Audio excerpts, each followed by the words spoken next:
Xin chào quý vị và các bạn đến với trận đấu vòng bảng ngày hôm nay. Cảm ơn anh và tôi cũng đang rất vui để có mặt ở đây để bình luận trận đấu này. Một trận đấu hấp dẫn hứa hẹn nhiều pha bóng hay cũng như những bàn thắng đẹp. Manchester City là một câu lạc bộ rất hay thay đổi.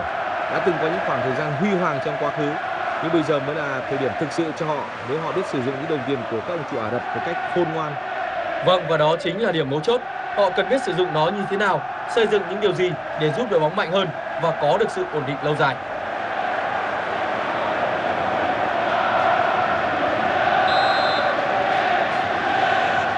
Có vẻ như trọng tài đã xác nhận được mọi vấn đề trước trận đấu đều ổn thỏa và trận đấu đang chuẩn bị được bắt đầu. Đồng đội đang làm rất tốt nhiệm vụ hỗ trợ cho anh ấy.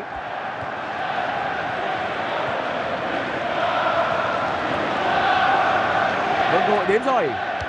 Pha tấn công đẹp mắt, 1-1. Iheanacho.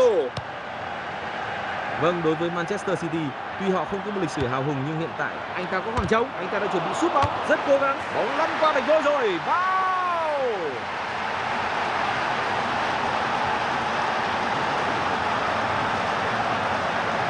Đó quả là một bàn thắng rất bất thường từ một cú sút rất hẹp.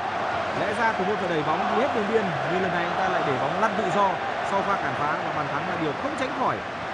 Đó là bàn thắng đầu tiên của trận đấu, tỷ số là 1-0.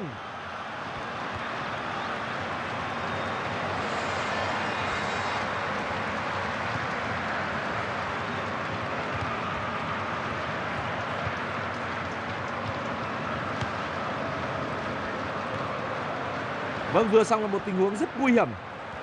Không có nhiều sự lựa chọn trong tình huống cản phá trên, nhưng anh ta đã làm tốt. Bakary Sagna, Yaya Touré,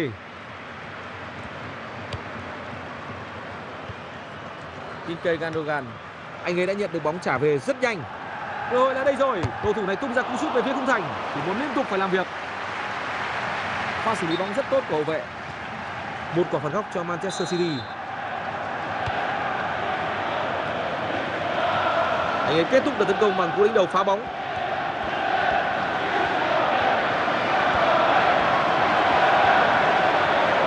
Có vẻ như tiền đạo đang yêu cầu sự trợ giúp. Đây rồi, đồng đội của anh ấy đang dâng lên. Cơ hội.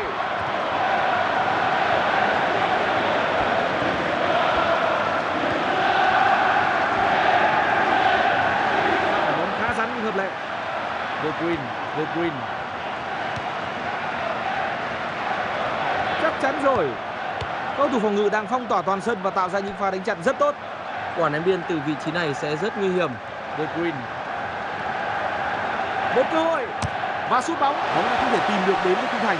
Vâng, tôi thực sự rất thích trận đấu cho đến thời điểm này. Anh nghĩ như thế nào? Vâng, tôi nghĩ chúng ta đang được xem một trận đấu hấp dẫn.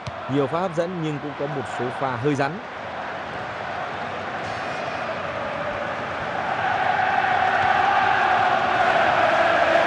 Không hay, đã chuyển sai vị trí. Alexander Kolarov. Bakary Sagna. Một hoặc hai cầu thủ đồng đội đang đợi anh ấy chuyền bóng. Đây thực sự là một pha phối hợp tấn công tốt. Có sự hoán đổi của quyền kiểm soát bóng ở đây. Vâng, một cơ hội dành cho cầu thủ này. Anh nhìn thấy cơ hội rồi. Cơ hội để ghi bàn ở đây. Ghi bàn rồi.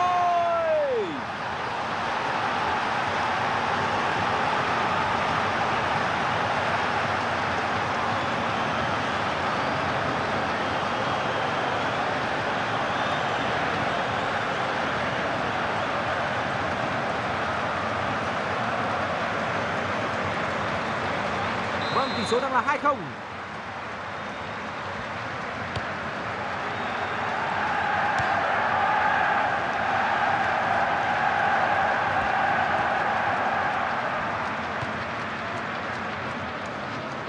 Như vậy là anh ấy đã được hỗ trợ kịp thời rồi.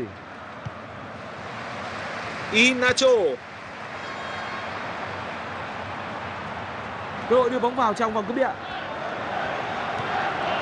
De Bruyne. Hàng hậu vệ dường như không kiên định, xử lý rất vụng về.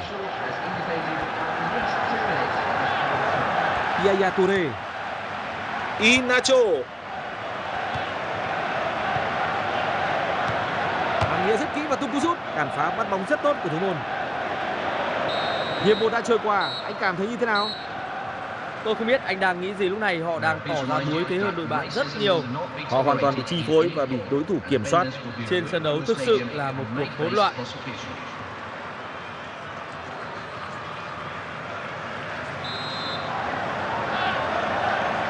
Manchester City sẽ là đội giao bóng bắt đầu hiệp thi đấu thứ hai. Một pha bóng trả về. Inacho. Gabriel Jesus chuyền bóng rất chính xác. Đây là một cơ hội thật sự rõ rệt. Cơ hội tuyệt vời được mở ra. Vâng, cơ hội sút bóng.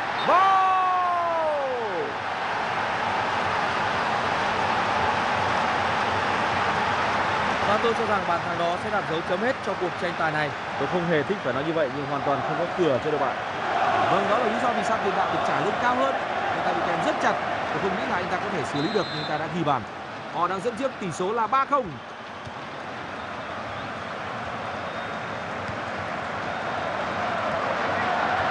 Giờ thì anh ấy đang nhận được sự hỗ trợ từ đồng đội của mình.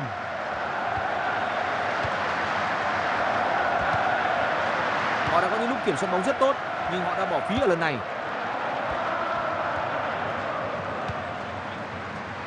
Ilkay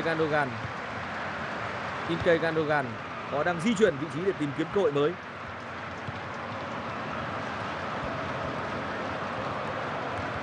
Sẽ không có phạt trong tình huống này. Pha cản bóng tuyệt vời. Đường chuyền hơi bổng nhưng vẫn đến được đồng đội. Họ đã làm mất quyền kiểm soát bóng. David Silva. Ilkay Gundogan. Vâng, sút rồi. Một pha cản phá bóng rất quan trọng. Anh ấy đang đứng ngay trước bóng, chuẩn bị thực hiện cú đá phạt.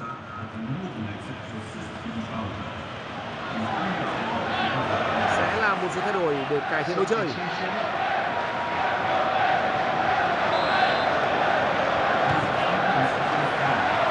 Hàng thủ đã bị kéo sát nhưng họ cũng phá được bóng. Thế là họ đã làm mất bóng. Sút bóng tốt. Một pha bóng tốt, nguy hiểm đã tạm thời qua đi. David Silva. Một vài đồng đội đã tới để phá vây cho anh ta. Inacho. Pha đánh đầu đó tưởng như đã đưa bóng bay vào lưới rồi cơ.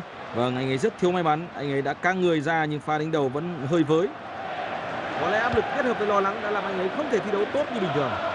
Họ đã để mất quyền kiểm soát bóng.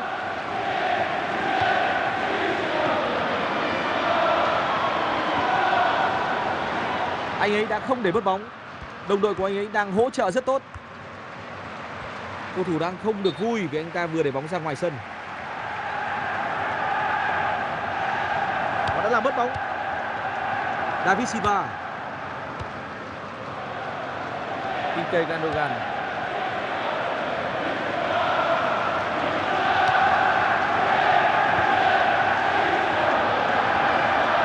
Đồng đội hỗ trợ đang ở ngay bên cạnh.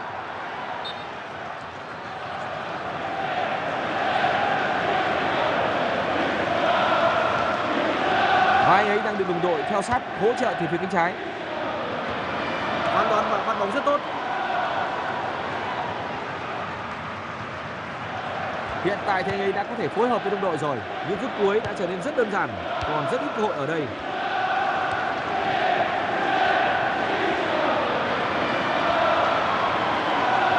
Một cơ hội 10-10. Anh ấy đang tung chân lên. Màn chắn bóng rất tốt. Đang có một sự bất đồng nhỏ giữa hai cầu thủ này. Tôi thật sự không để ý đến điều này cho lắm. Tôi chỉ thấy thích thú với những cầu thủ có niềm đam mê đích thực mà thôi. Một pha cắt bóng và anh ấy đã chặn được pha tấn công. Họ đã lấy lại được bóng trên phần sân của mình sau pha cản phá đó. Một cầu thủ đã đến góc sân. Sẽ là một quả phạt góc.